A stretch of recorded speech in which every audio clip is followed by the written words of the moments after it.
Оренбургским УФАС России в этом году по фактам заключения прямых договоров вынесено 17 постановлений на общую сумму 850 тысяч рублей. Антимонопольное ведомство разделило нарушения на 3 важных пункта: заключение прямых контрактов, антиконкурентных соглашений и злоупотребление доминирующим положением. Конкуренция не всегда бывает добросовестная. Некоторые используют свое превосходство, другие вводят в заблуждение. И это просто так никому с рук не сойдет, говорят специалисты. Правонарушение, следствие, цифры. Кто и как подвергается административному наказанию за нарушение антимонопольного законодательства. На брифинг много гостей приглашать не стали из соображений безопасности. В большинстве своем участники региональные журналисты. Руководитель Ингушского управления ФАС делится итогами проделанной работы. Больше всего нарушений в сфере здравоохранения. Экс-замминистра признан виновным в более чем 80 административных нарушениях на общую сумму более 300 тысяч рублей. И это в основном из-за нарушений в части закупочной документации контрактов на поставку лекарств. Также были выявлены такие факты, когда закупалась медицинская мебель. То есть это все планово было, но они решили в обход законодательства по максимальной цене заключить напрямую эту сделку. При заключении этих прямых контрактов очень сложно.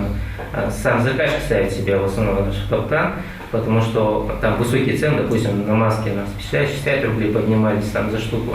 Вот сейчас им очень сложно объяснить, почему такая сумма была выплачена за эту же маску. Хотя, если бы они провели бы торги, на торгах они уже это могли бы очень легко объяснить. Там 2, 3, 4 участника было, никто ниже не предлагал, соответственно, это была на тот период рыночная цена именно этой маски. Немало нарушений за год выявлено и в области антиконкурентных соглашений. Хозяйствующим субъектам и должностным лицам выписано 5 постановлений на сумму более 19 миллионов рублей. Простыми словами, неконкурентные соглашения – это когда участники отказываются от соперничества друг с другом на каких-то условиях или же создают другим препятствия для внедрения в рынок. Во-первых, это картельный сговор.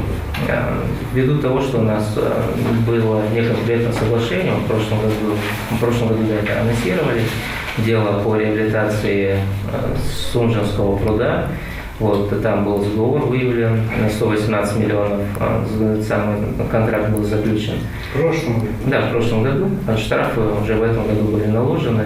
На одну из компаний 11 миллионов 120 тысяч рублей. И на вторую компанию больше 7 миллионов рублей штрафы были наложены. Более 200 дел рассмотрено за незаконный захват земельных участков за последние несколько лет. В числе самых громких захват Бурбарс, древнее городище, датируемое 5-8 веками нашей эры в селении Яндери. На эту информацию сотрудники Ингушского УФАС наткнулись в сети интернет и незамедлительно предприняли меры. Никто это земельный участок официально никому не передавал, тем более он ему не был продан каким-то образом, потому что если он был бы продан, он должен был быть продан через торги, а торгов там не было, это однозначно. Поэтому получилось, что это самозахват. И мы ответы получили с Министерства имущественных отношений, есть Росимущественный инспектор, потому что не их к ним относится, о том, что это незаконный самозахват был. И это физлицо просто пришло и начал строить свой дом, свой оборот и так далее. Незаконно. Но вследствие чего ему было выдано предписание органам местного управления о том, что он должен покинуть эту территорию и ликвидировать тот ущерб, который он нанес этому месту.